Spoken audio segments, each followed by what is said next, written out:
Hello there and welcome back to Let's Play The Legend of Heroes, Trails of Cold Steel. I'm the RNGenius, but you may call me Eric, and in the last episode we made our way back to Berea Heart.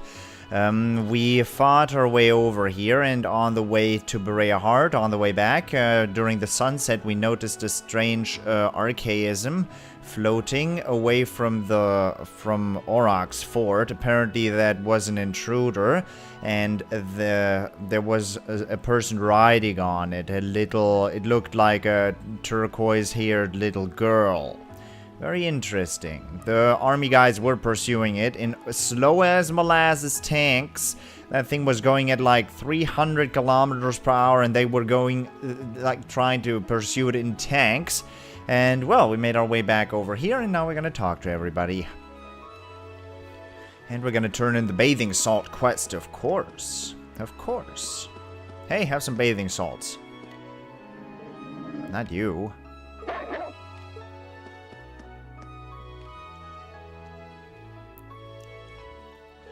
Oh, Lord Drusus, might I assume that you've... That's correct, here. Drusus handed over the pink salt. Thank you very much. Allow me to hand this over to you as your reward, then. Silver hourglass. Refusing to accept it would be rather rude, I suppose. Thank you very much. My apologies for our rudeness earlier. It's kind of amazing how much their attitudes change for Drusus. Well, there's no denying the influence his family holds here. Addicted to bath salts completed. But thank you so much for getting us that pink salt. We'll be sure to use it tonight. Together, in a bath. In a very passionate, embrace. Thank you very much. Yeah, good joke, by the way. Yeah, thank you. What do we got? Silver hourglass, you say. Silver always makes me think of poison resistance. Never mind. Why does it make me think of poison resistance? I don't know. But additional speed and additional arts sound awesome. Especially for our arts lady. Arts lady. Better than P-card flush, I think. Who takes the defensive item? Chooses could use some defense.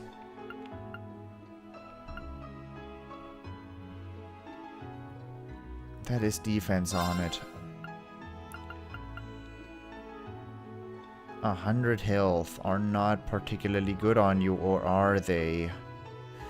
Not with enemies doing 1000 damage per hit. Nah, I'll leave it as is.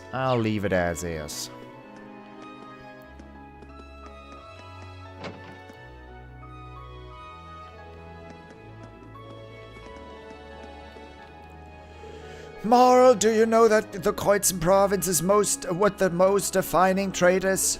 Enlighten me. It's the fact that it's the closest province to Calvert, our sworn enemy. There was once the road that led to Calvert to see the east of Berea Heart. That road is long gone, however, and now the area is home to Aurochs Fort. Fair enough. Your head really does serve as a collection of random facts. Watch out, dear, your sauce is starting to drip everywhere. Oh my, I'm terribly sorry. Yeah, your sauce is dripping. Our second floor is for the exclusive use for those who our second floor is for the exclusive use of those who are of nobility. We apologize, but everyone else must remain on the first floor.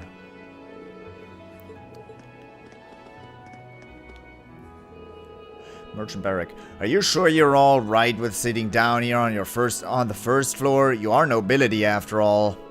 Fafnir, worry not. My family isn't exactly influential.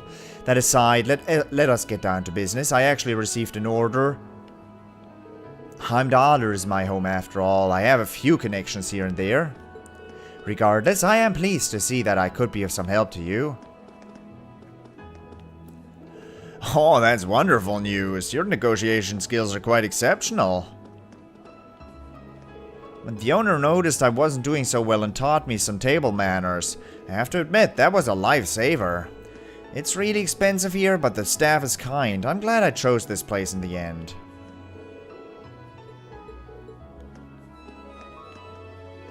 This is the first time we've had such an extravagant date. This might be the only time we get to do so, too. Why are you so positive about that? This restaurant's pretty popular among nobles. Hammond's cooking is good enough to leave even the most influential ones quiet while they appreciate just how good it is. Makes me proud to be a student. I hope I can match his skills one day. There's not a person in this world who can say a bad thing about Hammond's cooking. Makes me proud to be a student. I hope I can match his skills one day. What did you have? Jewel pottage. Pretty good. I do have one of those. The study of cooking and pursuit of new tastes is never ending. Even I still continue to learn new things.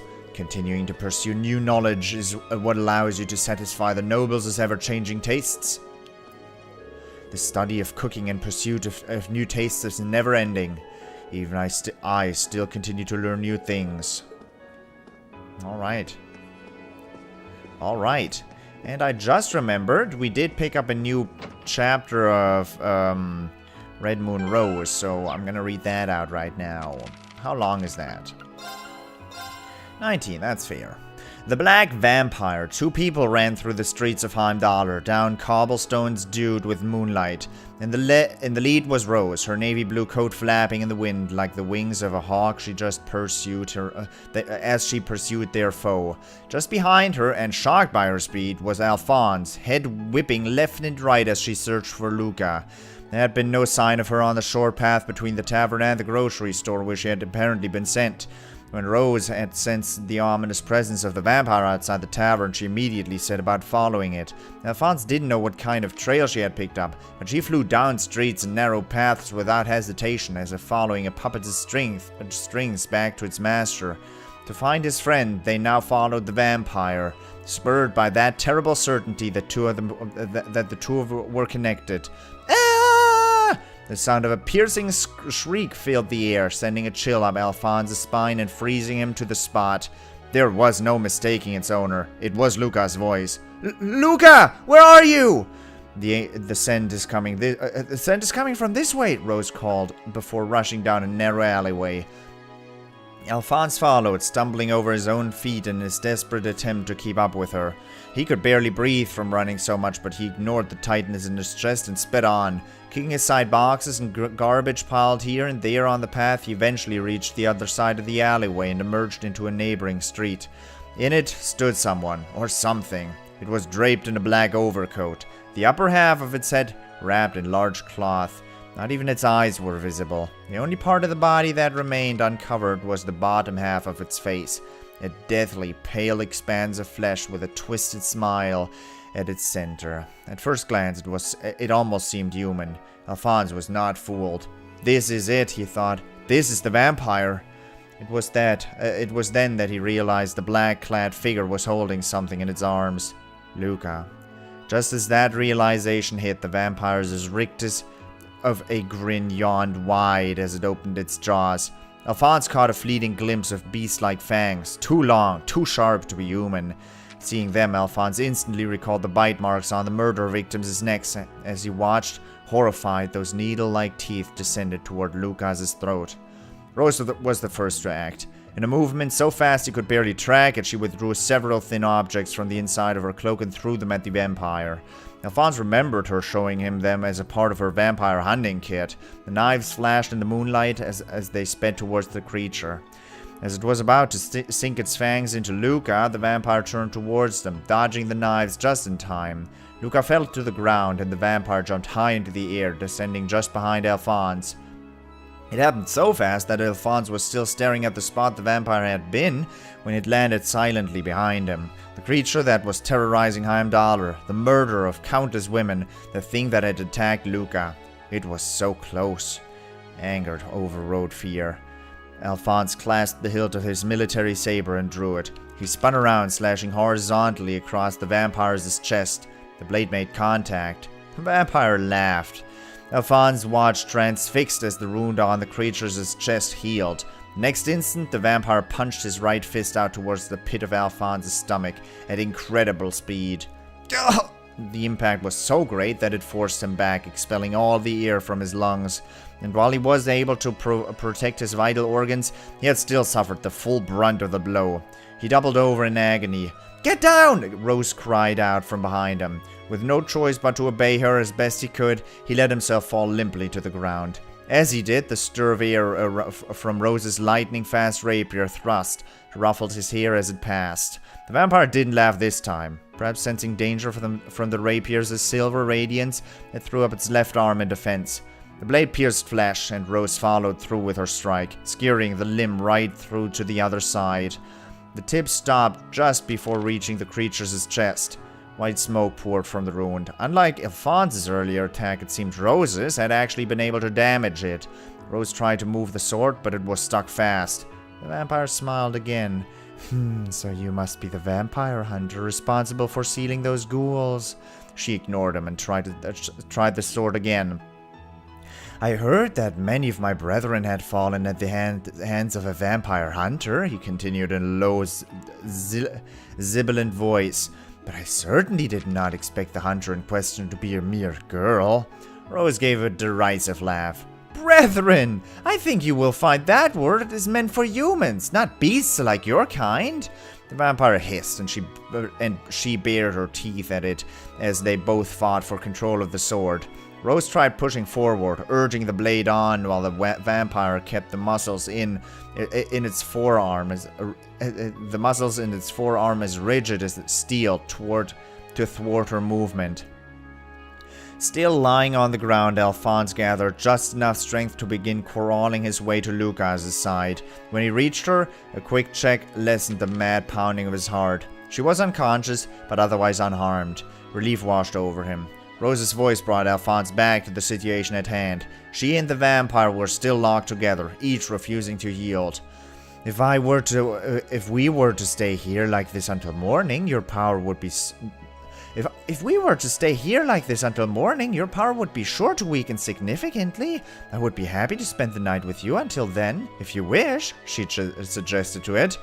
It made an unsettling sound somewhere between a snort and a laugh. "I'm afraid I'll have to refuse your kind proposal, my beautiful lady. Not least because thanks to you and your pitiful human friend, my evening meal has been rather spoiled." As it uttered those words, the vampire's outline began to blur. Alphonse blinked rapidly, trying to clear his vision, but it was no trick of the shadows.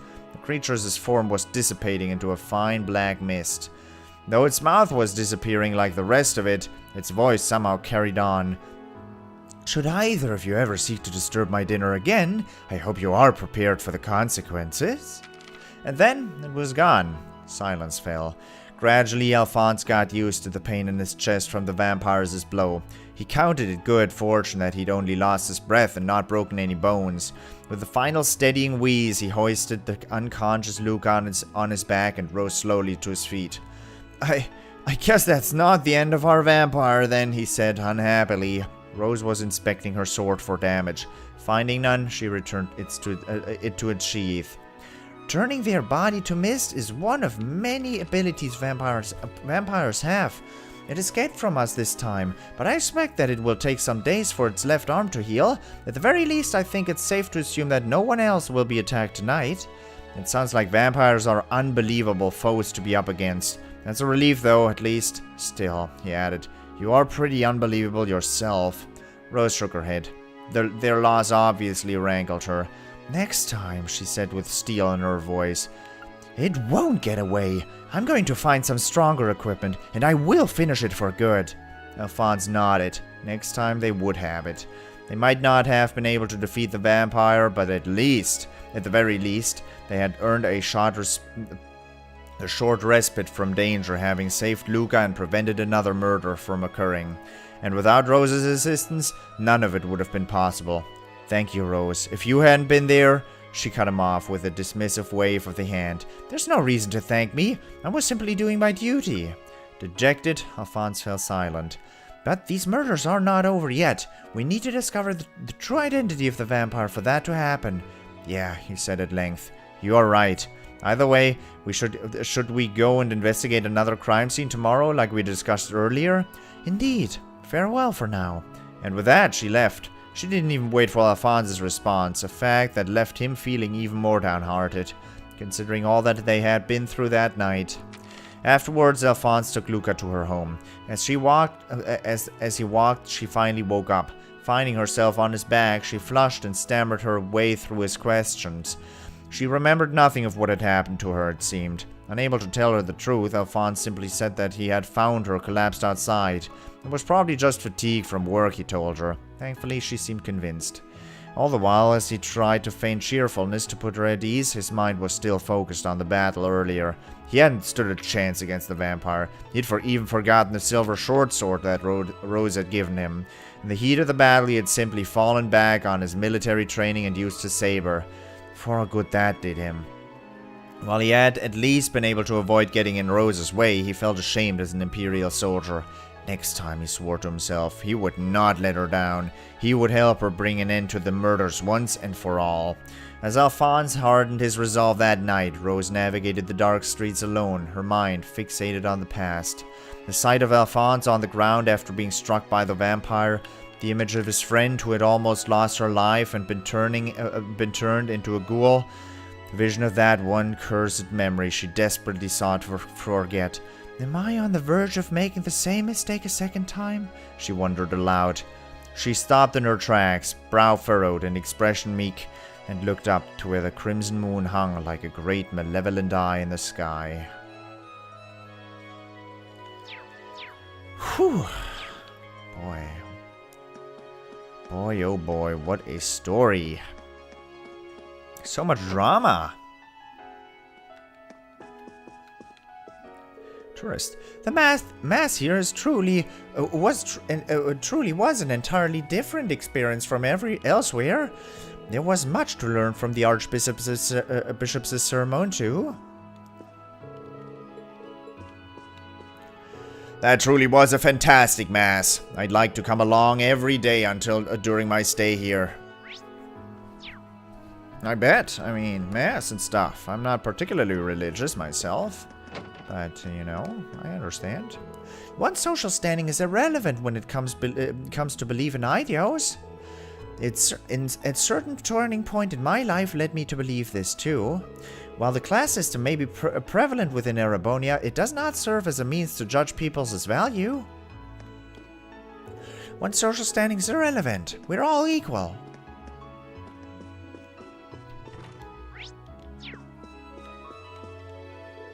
Rogar, our only enemy is our lack of faith. Today's mass was as splendid as always.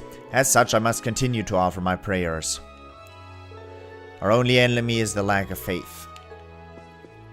You better believe it. Oh, look at you. Butler Kerrigan. No one here seems to have seen anyone resembling Lady Annabelle either.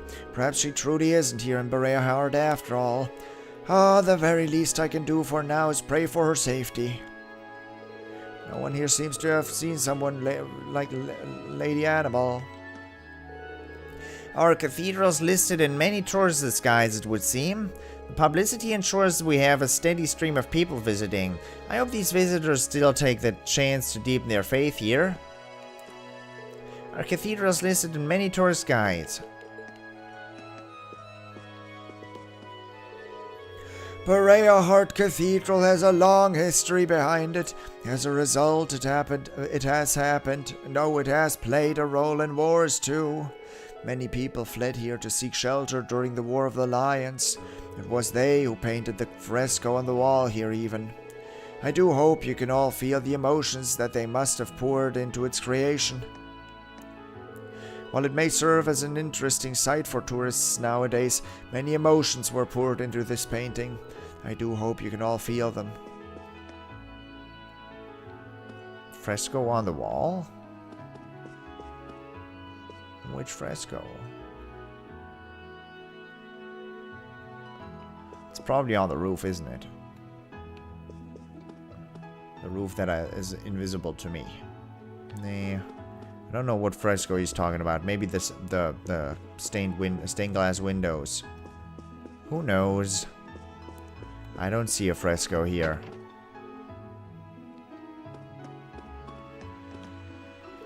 Pravia. Duke Cayenne of the Lamar province, who is effectively the faction's leader, is said to be quite the gaudy one. Meanwhile, Duke Albrea believes that he stands above all others. Those two get along as well as oil and water. It's interesting to see two dukes be in opposition to one another. Of course, those of us here will always take Duke Albrea's side. Duke Albrea and Duke Cayenne don't seem to get along very well. Of course, those of us here will always take Duke Albrea's side. Brr-ka-shoo! I'm acting like an airship, can't you tell?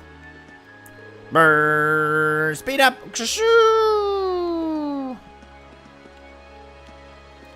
Come along now, Vino. It's time for us to go home.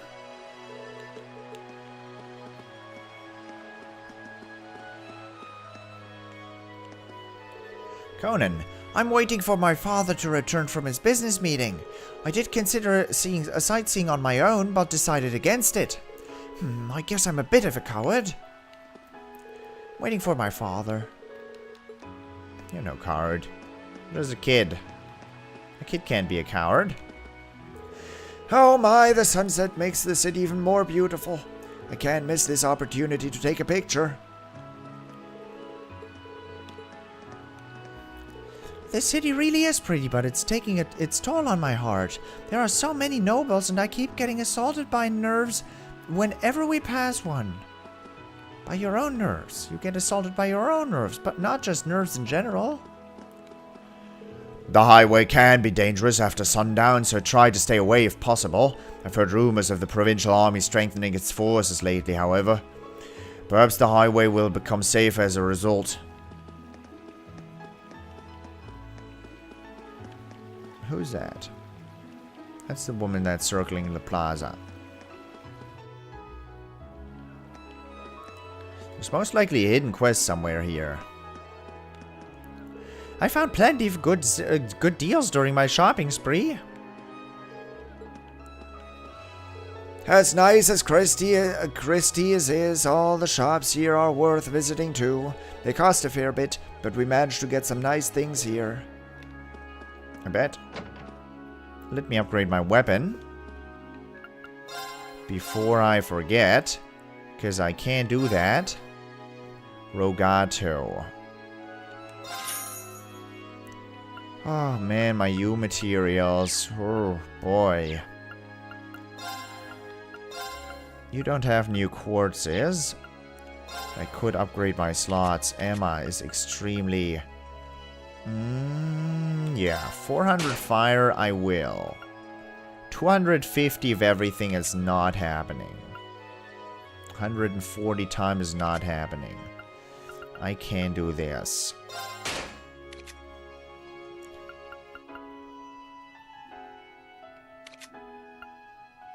I can do this and this. And I'm willing to do that too.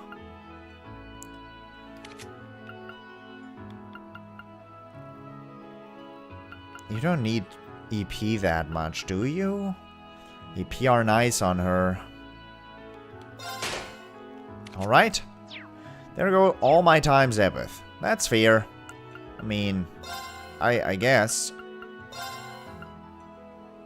Prevents abnormal status. With a certain percentage chance. Not a big fan of that. I should talk to him. Those guys over at Auroch's Fort know how to make insane demands. I just finished up an order for a grand total of 50 orbital amplifiers for them. I'm not sure what they plan on using all these for, but I'm starting to get sick of their attitude. Those guys over at Auroch's Fort know how to make me insane. Actually, before I forget, I'll also equip some orbments. Or some quartzes. I got heat wave here, so I'll put the heat wave here. And what else do I want?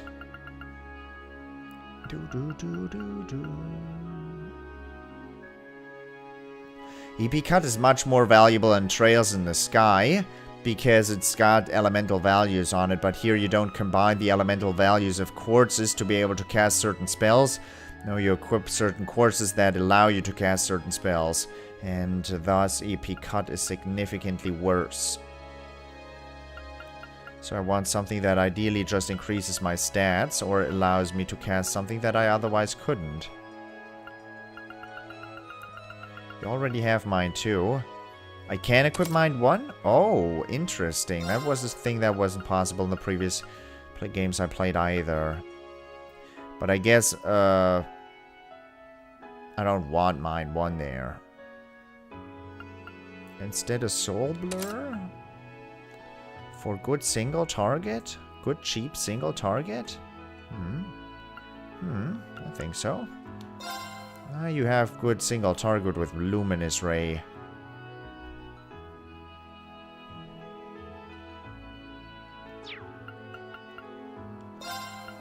I don't know what to equip here. I do not know what to equip here. Movement, maybe? Nah, let's equip the yeah, let's equip the Airstrike for additional arts.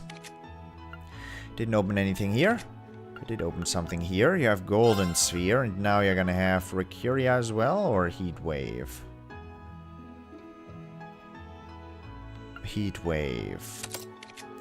You are going to be taking Mute? Mute isn't that good. Mute is what you're gonna get though. And I opened your slots as well. Luminous Ray, Spark Arrow, Poison, Soul Blur, Recuria, and Shield. Recuria, and can't equip anything here. I'm not giving you a Needle Shot. Well, we're gonna have to pick up an Earth Lance or something to be putting in there. Elliot has an Earth Lance equipped, I think. Oh well. Oh well, it doesn't matter now.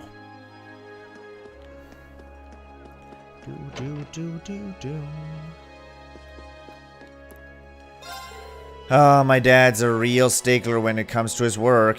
It's been 10 years since I started training and he still refuses to teach me anything but the basics.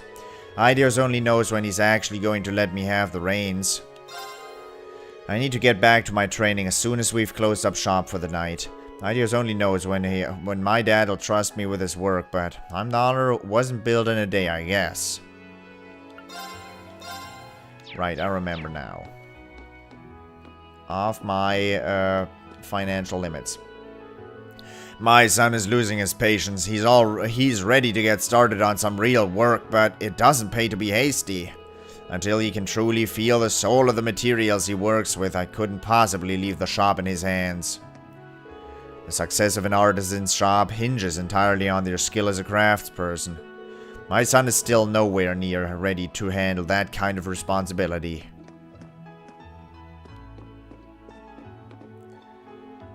Yeah, some cool stuff up here.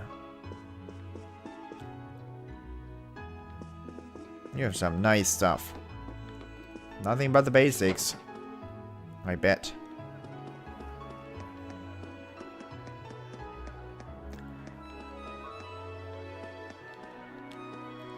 Welcome!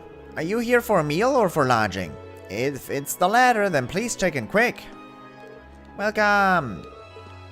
I'll check in quick.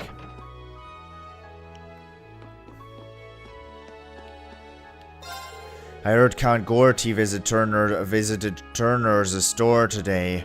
He is pretty infamous for making really outrageous demands from time to time. Well, that probably sums up most nobles, to be fair, Duke Elberea included.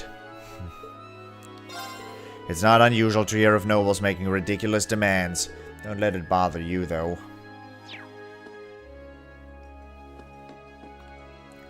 There aren't many traveling merchants like me nowadays thanks to the tax increases. The fact that people can just use the Transcontinental Railroad to import foreign goods doesn't help either. Ah well, there's no sense in complaining. That's not going to change anything. $100 seems like it would be much more profitable, but I've got regular customers here now. I wouldn't want to just leave them. I hope if you look into the bottom right of the screen you don't see anything overlapping there, because my antivirus software is complaining about something, which is not something I would want here on the video. Otherwise, I mean, it's been 30 minutes, so I'll cut the video here anyways, but still. Kind of bummer. I can't close the pop-up while without unfocusing the window. Oh well, for the moment, I hope you enjoyed it, and I hope I'll see you in the next episode as well. Thank you very much for watching, and until next time, toodles!